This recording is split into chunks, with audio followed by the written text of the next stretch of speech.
ये कहानी है मैड हेडी नाम की एक लड़की की, जिसके बॉयफ्रेंड को एक तानाशाह मौत के घाट उतार देता है। फिर उस लड़की की जिंदगी का सिर्फ एक ही मकसद होता है, उस तानाशाह से अपने बॉयफ्रेंड की मौत का बदला लेना। मूवी की शुरुआत स्विट्जरलैंड से होती है और हम यहाँ के प्रेसिडेंट को देखते हैं, जिसका नाम है मेली। वो यहाँ पर अपने चीज की फैक्ट्री को चलाता है। वो यहाँ का तानाशाह भी है। यहाँ के किसी भी इंसान में इतनी हिम्मत नहीं है कि उसके खिलाफ जा सके। अगर उन्हें जिंदा रहना है तो मेली के बनाए हुए सारे रूल्स को मानना होगा। यहीं पर हम एक बूढ़े आदमी को देखते हैं, जिसका नाम है अल्बो। अल्बो उस तानाशाह की बातों को बिल्कुल भी नहीं मानता, इसलिए वो सबसे दूर अलग थलग ही रहता है। अल्बो की एक पोती भी है, जिसका नाम है हाइडी। अल्बो अपनी पोती को सबकी नजरों से बचा कर के रखता है। धीरे धीरे लोग इस तानाशाह के खिलाफ होने लगते हैं और इकट्ठा हो जाते हैं उसकी चीज की फैक्ट्री के सामने और उसके खिलाफ नारे लगाना शुरू कर देते हैं। लोग चीज के टुकड़ों को उठा करके फेंकते हैं यहाँ के गार्ड्स के ऊपर। तब उन गार्ड्स का दिमाग खराब हो जाता है और वो अंधाधुंध गोलियां चलाना शुरू कर देते हैं इन लोगों पर। जितने भी लोग यहाँ पर इकट्ठा हुए थे, ये उन सब को मौत के घाट उतार देते हैं। अब कुछ ही लोग जिंदा बचे हुए थे। तब इनका कमांडर आता है और उन लोगों को भी मौत के घाट उतार देता है। इनके कमांडर का नाम है नूर। दूसरी तरफ हम आईडी को देखते हैं, जो अपने बॉयफ्रेंड के साथ है, जिसका नाम है गॉड पीटर। ये दोनों एक दूसरे से बहुत प्यार करते हैं और ज्यादातर टाइम एक दूसरे के साथ ही बिताते हैं। थोड़ी देर रुकने के बाद पीटर अपनी बकरियों को लेता है और निकल पड़ता है यहाँ से। हाइडी भी घर आकर के अपने दादा के साथ खाना खाने लगती है। तब अल्बो उस पर गुस्सा करते हुए कहते हैं कि मैंने तुम्हें कितनी बार कहा है कि पीटर से दूर रहो, क्योंकि वो गलत काम करता है। तब हाइडी कहती है कि मैं प्यार करती हूँ पीटर से और उसके बिना नहीं रह सकती। अल्बो कहता है कि जानती हो पीटर तस्करी का काम करता है, लेकिन हाइडी उनकी एक बात नहीं सुनती और यहाँ से चली जाती है। वहीं दूसरी तरफ हम पीटर को देखते हैं, जो एक झोंपड़ी के अंदर जाता है, जहाँ पर उसकी मुलाकात दो लोगों से होती है। पीटर उनके सामने चीज के बड़े बड़े टुकड़े रखता है। जब वो लोग चीज को टेस्ट करते हैं तो पीटर से कहते हैं कि ये तो बहुत ही स्वादिष्ट है, प्रेसिडेंट मेली के चीज से बहुत ही ज्यादा बेहतर है। इतना कहने के बाद वो चीज को खरीद लेते हैं।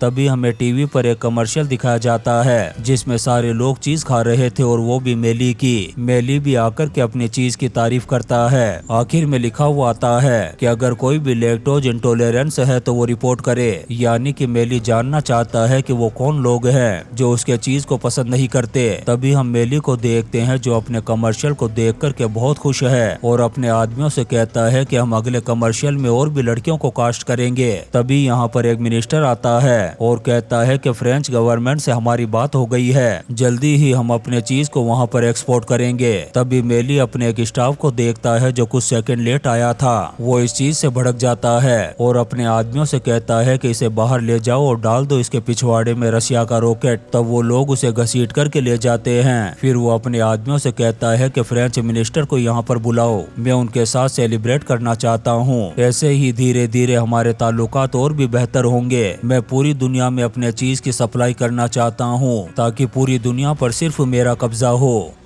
दूसरी तरफ हम नूर को देखते हैं, जिसे पीटर का क्लाइंट मिल गया है, जिसे पीटर ने चीज बेचा था। नूर को पता है कि यह चीज मेली के चीज से बहुत ज्यादा बेहतर है और वो नहीं चाहता कि मार्केट में मेली के अलावा किसी और का चीज आए। वो इस आदमी से बार बार पूछते हैं कि बता तेरा सप्लायर कौन है। जब वो अपनी जुबान नहीं खोलता, तब ये गरम गरम चीज उसके चेहरे पर गिरा देते हैं। तब आखिर उसे पीटर का नाम बताना पड़ता है, लेकिन नूर उस आदमी को फिर भी जिंदा नहीं छोड़ता और मार देता है। दूसरी तरफ हम पीटर को देखते हैं, जिसे इस बारे में कुछ नहीं पता।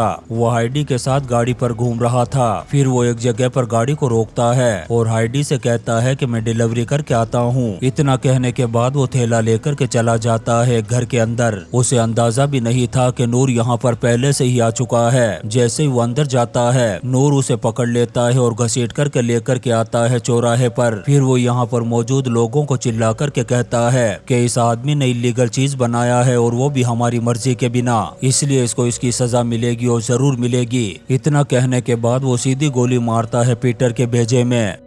और यहीं पर उसकी मौत हो जाती है। जैसे ही हाइडी इस चीज को देखती है वो चिल्ला चिल्ला करके रोने लगती है। तभी नूर की नजर पड़ती है हाइडी पर। वो देखता है कि हाइडी बहुत ही ज्यादा खूबसूरत है और ऐसी लड़कियां मेली को बहुत पसंद है। वो अपने आदमियों से कहता है कि उठा लो इस लड़की को।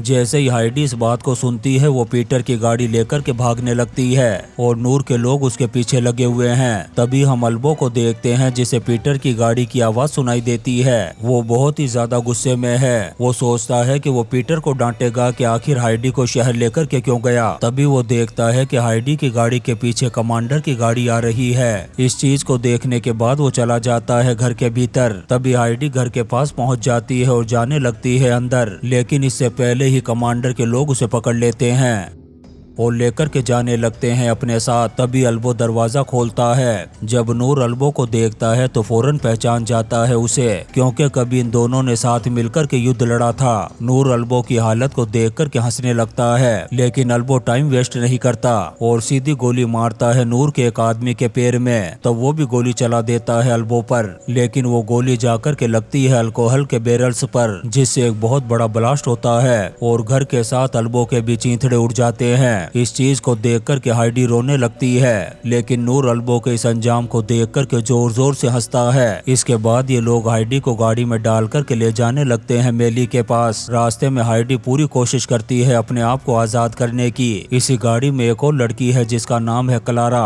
थोड़ी ही देर में ये पहुंच जाते हैं उस लोकेशन पर। ये वो जगह है जहाँ पर मेली अपने सारे कैदियों को रखता था और उन पर एक्सपेरिमेंट्स करता है। अंदर हम यहाँ की कमांडर को देखते हैं जिसका नाम है रोटवाइलर। वो सिपाहियों से कहती है कि इन्हें अंदर लेकर के जाओ और इनकी सफाई करो। अब ये लोग इन्हें अंदर ले जाते हैं और सबसे पहले इन्हें नहलाया जाता है, फिर कपड़े पहना कर के इन्हें चीज खिलाया जाता है ताकि ये पता लगा सके कि कौन लैक्टोज इंटॉलरेंस है। यहाँ पर ये सारा काम एक डॉक्टर करता है। जैसे ही वो हाइडी को चीज खिलाता है वो उसके मुंह पर थूक देती है। तब डॉक्टर कहता है कि तुम पर एक्सपेरिमेंट करके तो बहुत मजा आएगा। फिर इन्हें ले जाकर के बंद कर दिया जाता है सेल में। जैसे ही ये सेल के अंदर जाती हैं, तभी इन्हें दो औरतें नजर आती हैं जो बॉडी बिल्डर थीं। इनका नाम है फ्लोरा और रोज। जब रात होती है तो हाइडी पीटर को याद करके रोने लगती है और कहती है कि वो उसकी मौत का बदला जरूर लेगी। वो क्लारा से कहती है कि तुम्हें मेरा साथ देना होगा, लेकिन क्लारा को कुछ भी समझ में नहीं आता। जैसे ही सुबह होती है रोटवाइलर सारी लड़कियों को लेकर के आती है बाहर और उन्हें कहती है कि अब तुम्हें रेसलिंग की ट्रेनिंग दी जाएगी, क्योंकि समय समय पर हम यहाँ पर फाइट करवाते हैं। अब सबसे पहले वो फ्लोरा और क्लारा को बुलाती है। क्लारा के शरीर में इतनी जान नहीं होती, इसलिए फ्लोरा उसे उठा उठा करके पटकती है। जब हाइडी इस चीज को देखती है तो बार बार कहती है कि प्लीज इस लड़ाई को रोक दो, लेकिन कोई भी उसकी बात नहीं सुनता। इससे रोटवाइलर भी हाइडी पर गुस्सा हो जाती है और रोज से कहती है कि वो हाइडी को लेकर के जाए अखाड़े में। अब रोज हाइडी को अखाड़े में लेकर के जाती है और बुरी तरह से मारती है। दरअसल ये इनका रोज का रूटीन था। अब इन्हें हर रोज अखाड़े में ले जाकर के लड़ाया जाता है और फिर शाम को चीज खिलाया जाता है। खाने के बाद जब ये रात को सोने के लिए जाती है तो फ्लोरा और रोज के रोज इन दोनों को बुरी तरह से टॉर्चर करती हैं। दिन ब दिन हाइडी और क्लारा की मुसीबतें बढ़ती जा रही थी। फिर एक दिन हाइडी को गुस्सा आ जाता है और वो मना कर देती है कि आज के बाद वो चीज नहीं खाएगी। इस बात को लेकर के हाइडी की लड़ाई हो जाती है फ्लोरा से। तभी गार्ड आते हैं और हाइडी को ले जाकर के बंद कर देते हैं आइसोलेशन में। थोड़े दिनों तक वो वहीं पर बंद रहती है। अंदर कंकाल भी पड़े हुए थे। फिर एक दिन रोटवाइलर देखने के लिए आती है हाइडी को। उसे देख कर के वो बहुत खुश हो जाती है क्योंकि हाइडी बहुत खूबसूरत थी। वो समझ जाती है कि हाइडी अखाड़े का चेहरा बन सकती है। सारे के सारे मर्द उसे देखने के लिए आएंगे। थोड़े समय बाद यहाँ पर मेली भी आता है। जब वो हाइडी को देखता है तो वो भी बहुत खुश हो जाता है और जबरदस्ती चीज खिलाने की कोशिश करता है उसे। तब हाइडी बहुत ज्यादा गुस्से में आ जाती है और गालियां देने लगती है मेली को। अब हाइडी को गुस्से में देख कर के मेली को और भी ज्यादा मजा आ रहा था। वो देखता है कि हाइडी तो गुस्से में और भी ज्यादा हसीन लगती है। फिर जब रात को हाइडी को खाना दिया जाता है तो वो साफ मना कर देती है। दरअसल वो चीज नहीं खाना चाहती। जब रोटवाइलर इस चीज को देखती है तो तो अपने सिपाहियों से कहती है कि अब इसे खाना कोई भी नहीं देगा, एक ऐसा वक्त आएगा कि ये भूख से तड़पेगी, तब भी हम इसे खाना नहीं देंगे। इतना कहने के बाद ये लोग बाहर चले जाते हैं। अब जब रात होती है तो हाइडी को बहुत तेज भूख लगने लगती है, लेकिन कोई भी उसे खाना नहीं दे रहा। तभी उसके बगल का स्केलेटन भी नीचे गिर जाता है। तब वो देखती है कि उसके पीछे एक मैसेज लिखा हुआ है। उसे स्केलेटन का एक चाकू भी मिलता है जिसे वो अपने पास रख लेती है। उधर हम मेली को देखते हैं जो खाने की टेबल पर बैठा हुआ था और बहुत ही ज्यादा गुस्से में था, क्योंकि उसे लग रहा था कि जो कॉन्ट्रैक्ट उसे मिला था वो उसके हाथ से निकल जाएगा। वो अपने डॉक्टर से कहता है कि प्रोडक्शन बढ़ा दे, जितना ज्यादा चीज बना सकते हो बनाओ। इसी बीच मेली नूर से पूछता है कि उस खूबसूरत बला यानी हाइडी की हालत कैसी है, वो हमारे तरीके को सीख रही है या नहीं। तब नूर झूठ बोल देता है और कहता है कि उसमें बहुत ज्यादा इम्प्रूवमेंट हुआ है, हम जल्दी ही उसे आपके सामने लेकर के आएंगे। तभी मेली कॉल करता है रोटवाइलर को और उसे भी कहता है कि जितना जल्दी हो सके हाइडी को हमारे तौर तरीके सिखाओ। वो रोज को भेजती है हाइडी की सेल में, रोज आती है और हाइडी को बुरी तरह से टॉर्चर करने लगती है। तब रोटवाइलर आकर के रोज को वापस उसके सेल में भेज देती है। उसके जाने के बाद वो हाइडी को वापस पेंडेंट कर देती है। इससे हाइडी बहुत खुश हो जाती है। इसके बाद वो एक एक करके चीज खिलाने लगती है हाइडी को, लेकिन रोटवाइलर को पता नहीं था कि हाइडी के हाथ में एक चाकू है। जैसे उसे मौका मिलता है वो वार कर देती है रोटवाइलर पर। उसे मारने के बाद वो जाती है क्लारा के कमरे में और उसे कहती है कि जल्दी यहाँ से चलो, लेकिन क्लारा बहुत ज्यादा चीज के नशे में थी। हाइडी उसे कहती है कि मैं थोड़ी देर बाद वापस आऊंगी तुम्हें लेने के लिए। इतना कहने के बाद वो भागना शुरू कर देती है। तब नूर भी अपने सिपाहियों को लेकर के पीछा करता है उसका। हाइडी भागते हुए पहुंच जाती है एक चट्टान के आखिरी छोर पर। तब नूर उस पर गन पॉइंट कर देता है और कहता है कि अब तुम यहाँ से नहीं भाग सकती, क्योंकि आगे रास्ता ही नहीं है। फिर वो हाइडी से कहता है कि शायद तुम नहीं जानती, तुम्हारे मॉम डैड को भी मैंने ही मारा था और तुम्हारे दादा को भी मैंने ही ऊपर पहुंचाया और एक दिन तुम भी मेरे ही हाथ से मरोगी। तब हाइडी कहती है कि मुझे तेरा बाप भी नहीं रोक सकता यहाँ से भागने से। इतना कहने के बाद वो उस चट्टान से कूद जाती है। नीचे एक बहुत बड़ा वाटरफॉल था जिसके अंदर वो बहने लगती है। कई घंटों के बाद जब उसे होश आता है तो वो अपने आप को पाती है किनारे पर। वो उठ कर के चलना शुरू कर देती है। थोड़ी देर चलने के बाद उसे एक चैपल नजर आता है। जब वो अंदर जाती है तो वहाँ पर एक बोतल पड़ी थी जिसमें थोड़ा बहुत पानी था। अब जैसे ही हाइडी उस पानी को पीती है फौरन बेहोश हो जाती है।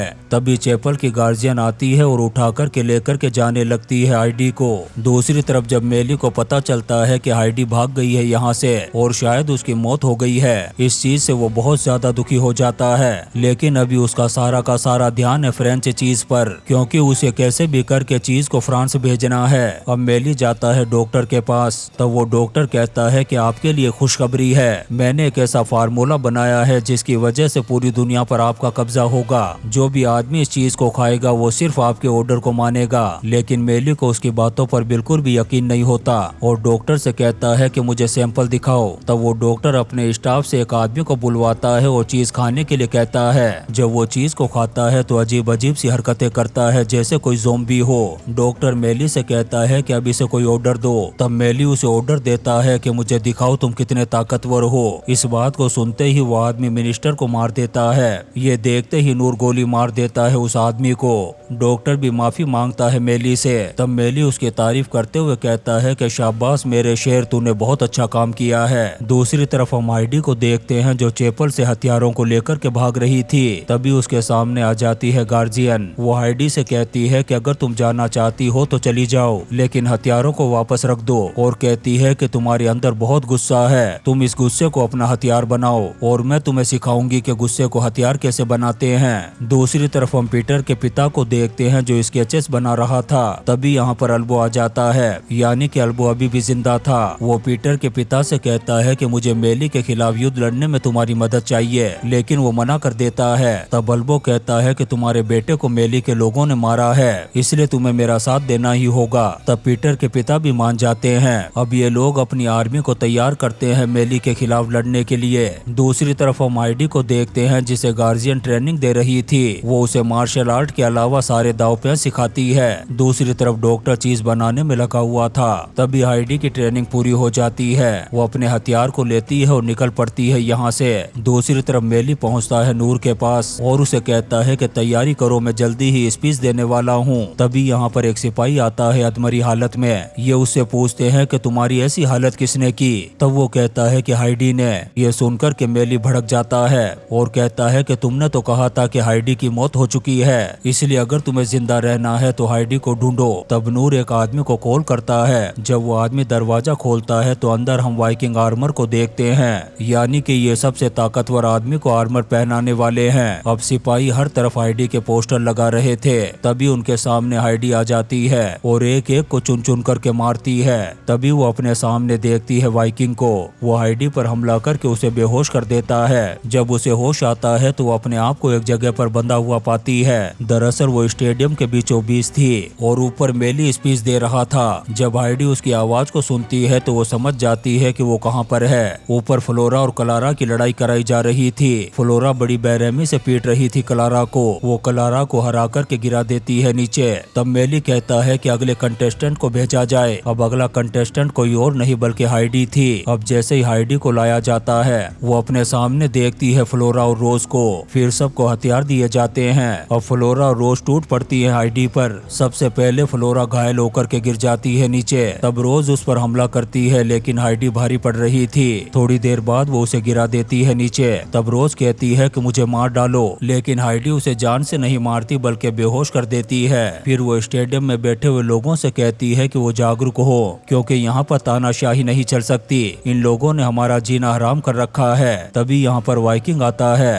तब हाइडी उसका भी काम तमाम कर देती है। इसके बाद हाइडी कमांडर के पास जाकर के लड़ने लगती है। तभी पीटर के पिता और हाइडी के दादा आ जाते हैं और वो गोली मार कर के कमांडर का काम तमाम कर देते हैं। हाइडी अपने दादा को जिंदा देख कर के खुश हो जाती है और गले लगती है। फिर वो क्लारा से कहती है कि वो यहीं पर रहे, मैं अपना आखिरी काम खत्म करके आ रही हूँ। वो मेली की चीज फैक्ट्री में घुस जाती है उसे जान से मारने के लिए। जब वो वहाँ पहुँचती है तो देखती है कि उसने बहुत सारी लड़कियों को बंदी बना रखा है और वो इंसानों के मल से चीज प्रोड्यूस कर रहा है जो उसे बिल्कुल भी पसंद नहीं आता। यहाँ पर हाइडी एक एक करके उसके सारे सिपाहियों का काम तमाम कर देती है। इसी लड़ाई में उसके दादा को भी चोट लगती है और उसकी मौत हो जाती है। इसके बाद हाइडी मेली को पकड़ करके काम तमाम कर देती है उसका और उसकी चीज की फैक्ट्री को ब्लास्ट कर देती है। इस तरह से यहाँ पर तानाशाही खत्म हो जाती है और सभी लोग बड़े ही आराम से रहने लगते हैं। आखिर में हम उस डॉक्टर को देखते हैं जो चीज को लेकर के कहीं जा रहा था, लेकिन हाइडी और क्लारा उसे भी पकड़ लेती है और पहुंचा देती है दूसरी दुनिया में। और इसी सीन के साथ ये शानदार मूवी मेड हाइडी खत्म हो जाती है। दोस्तों, हम आपके लिए ऐसी ही इंटरेस्टिंग मूवीज एक्सप्लेन करते रहेंगे, तो आप चैनल को सब्सक्राइब जरूर करें और लाइक और कमेंट्स भी करें। Thank you.